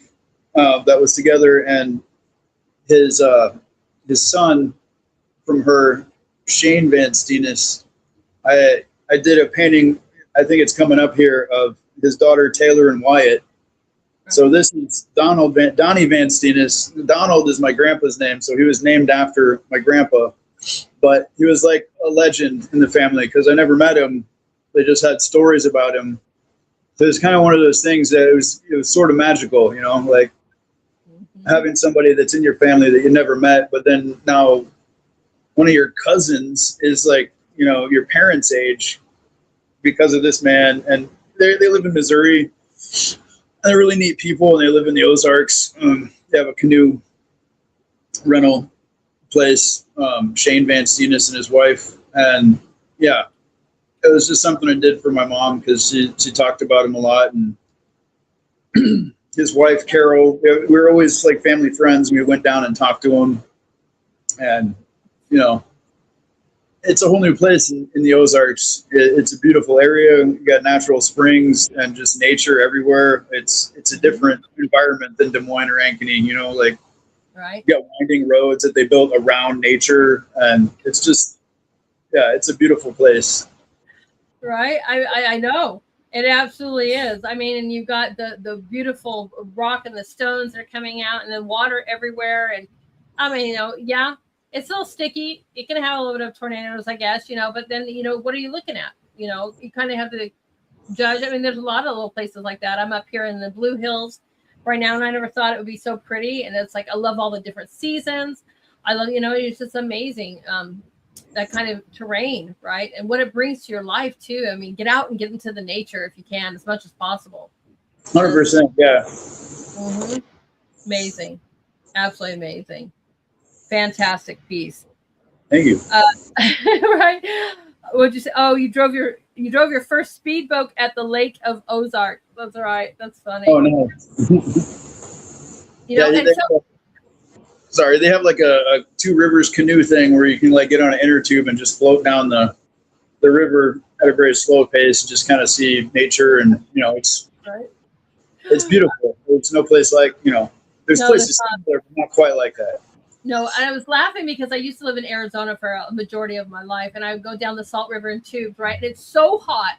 Those tubes, you know, you'd have to stop and like flip them over and get them all wet and throw water on yourself because you've got sticking to them. And they're like nuclear hot, and even in the river.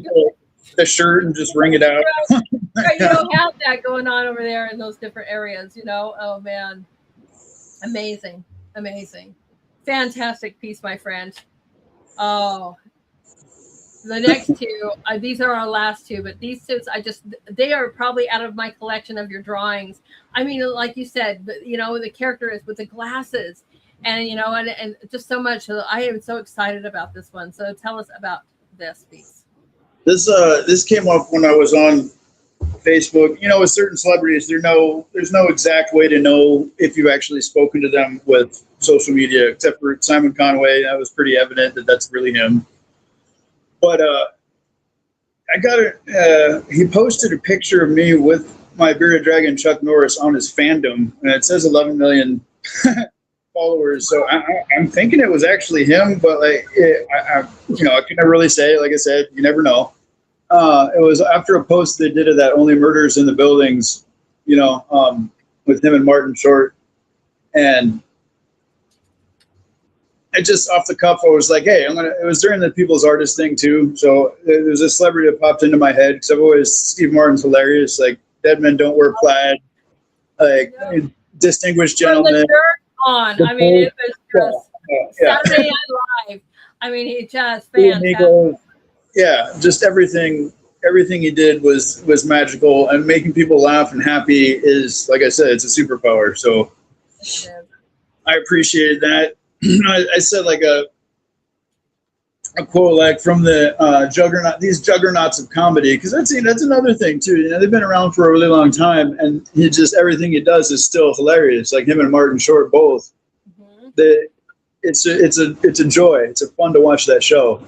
You know, it's great to see people that transcend generations and they still got it.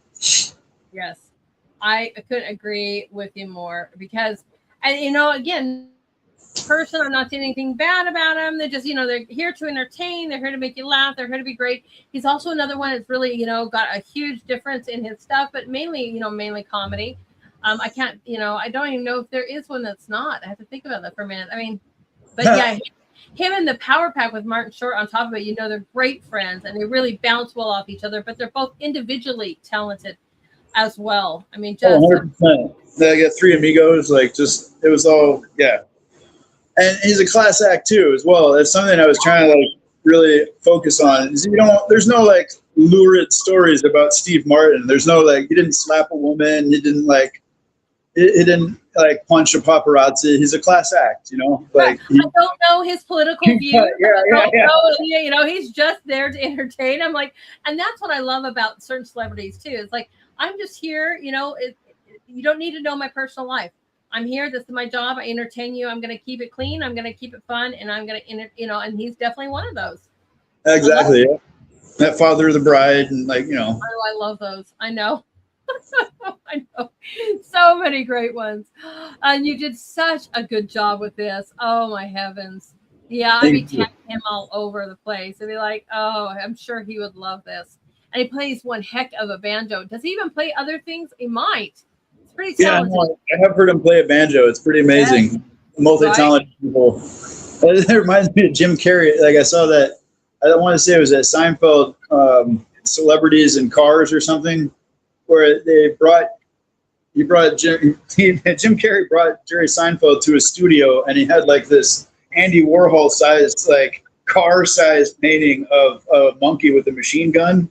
It was just, it was great. Like, I love seeing celebrities go out and show us what other things they can do. Right? And he's a phenomenal banjo player, Steve Martin. So.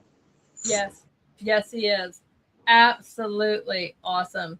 So I think you just did such a wonderful job. I love all of your work, but maybe because I like him a lot, as well. So it's like he's a good celebrity, and most of them, again, somebody that you've chosen. I mean, a pretty good amount of people that are really great, as far as, like you said, integrity. They're just class acts and whatever. And so it's really nice to see. And this is a great version of this, my friend. Fantastic job. All right. Oops. Nope. We got two more. Sorry. I thought this was the last one. Tell us about this, because this baby stole my heart. I'm like, oh my God. Yeah, that's the first one I did at my Sunday school, my Sunday school teacher, Gary Walters, that he really is, he's like, he combines like Indiana Jones and the Bible and like, a guy that tells great jokes at the same time.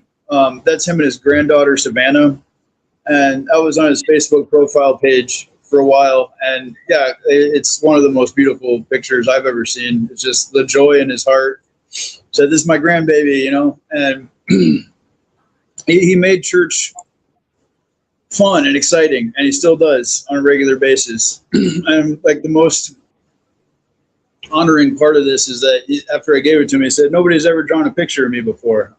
And that's kind of what spurred my desire to keep drawing pastors. Is like, that's horrible. He's been a pastor since he was 25, and he's like in his late 60s, and nobody's ever drawn his picture. Why? He's brought Jesus and light and goodness and faith and hope to people for decades. This needs to happen, and that felt really good to me to do that for him. I am so glad you did too. It is such a tender moment. They're both done really well, but that little baby, she just melts your heart. I'm like, oh, right? I mean, you did him so well, but she, I don't know, call me a mom, call me whatever, but I'm like, she just melts my heart. Look at how adorable she is. She's still in the show. Yeah. Yep. Amazing. From her little curly cues, but he is also, it just rendered really well.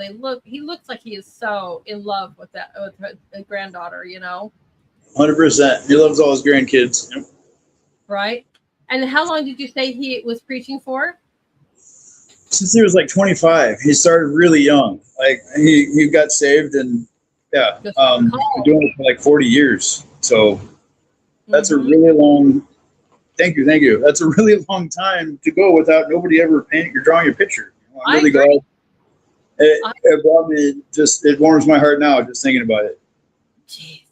Yeah, that's another one of my absolute favorites. We got a few. I mean, I'm always doing an artist of the day. This one, there's one, and then your wonderful. I don't want to call it. It's not gecko.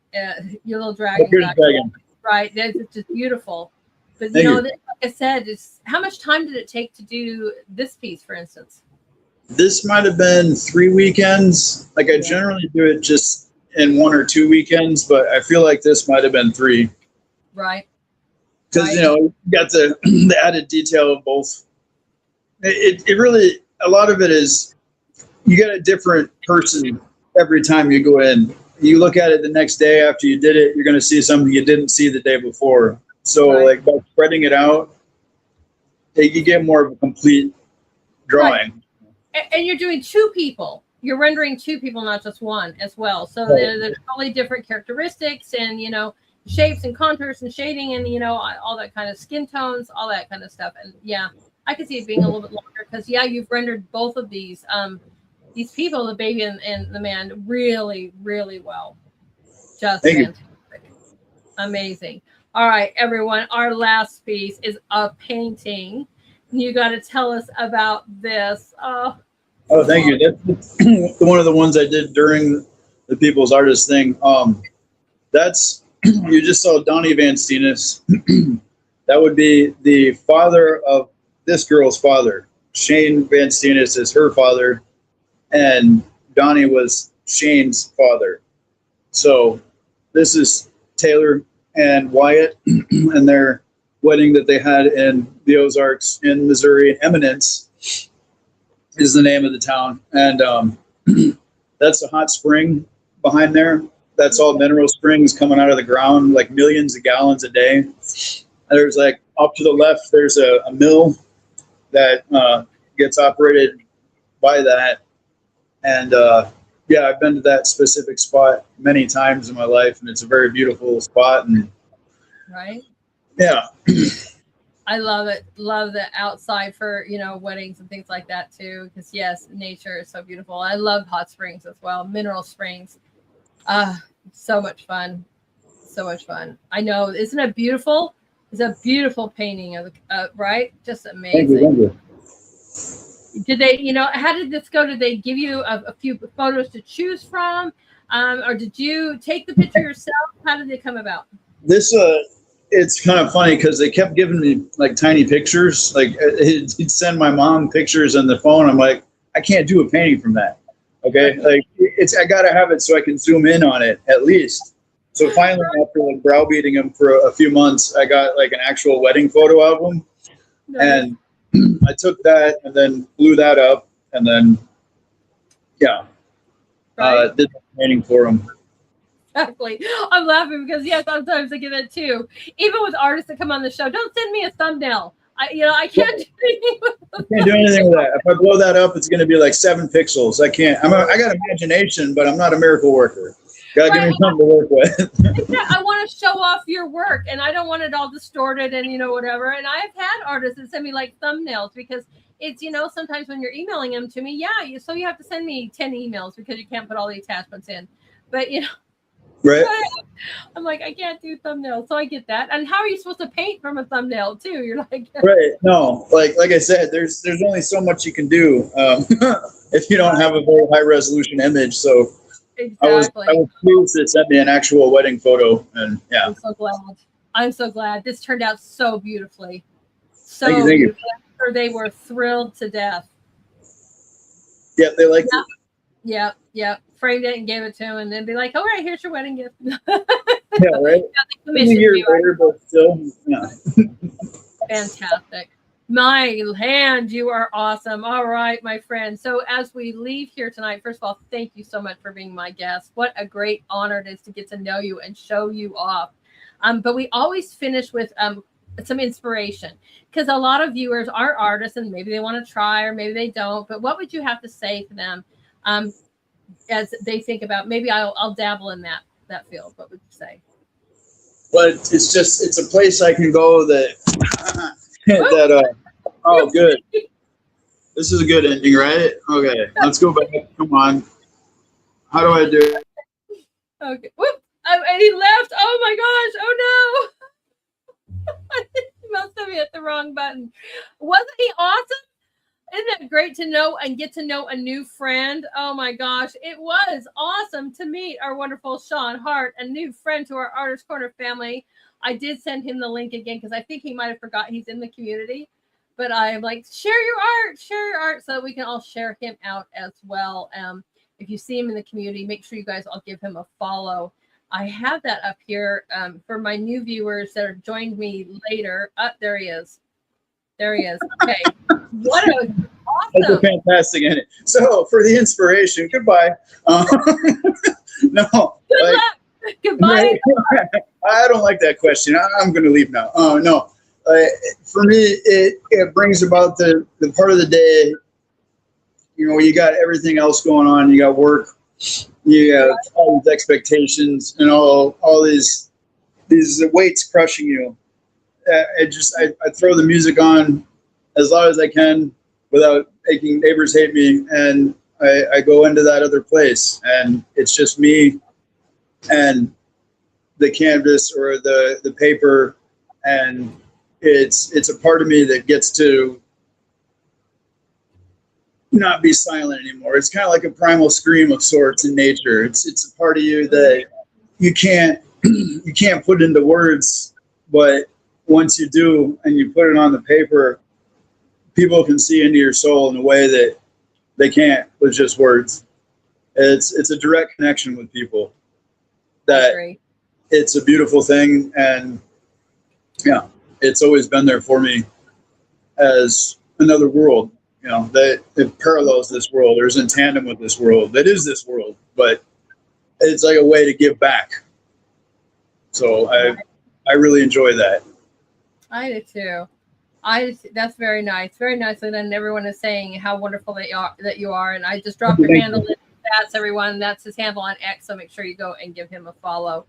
And then I already emailed or texted you on DM'd you about the community of just posting your stuff in there. It's a little bit different than just posting it on your normal profile because it's a community, but then again, you get us all to share your work, because with the algorithms, I might not see you. And I tell every artist that's listening, please put some work in the community, because I might have, I have up to 7,000 followers now. Yay. But they've got me filled with all kinds of other algorithm. I have to go hunt you down. So when you put your stuff in the community, I see it and I can share it. And you're not lost in an algorithm. So. Great. You'll have to tell me how to get a copy of this too. If there's a way to share that with people, and I'll definitely remind. I'll let Ruben know. Okay, fantastic.